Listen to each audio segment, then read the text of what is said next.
Kain kayo. Kain, kumakain ng apo ko.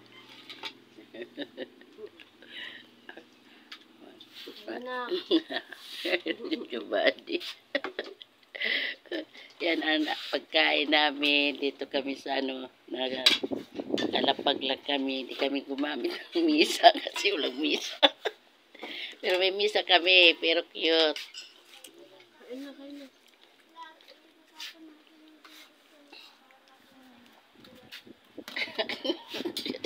Yan yung kanin. Kanin namin, oh.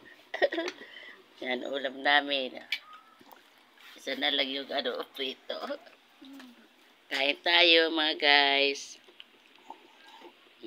Ako ko kumakain, oh.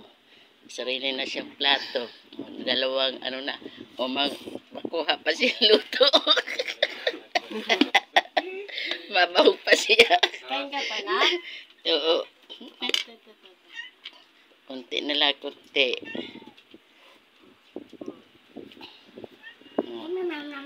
Ayan guys, ha. Kain tayo mga guys.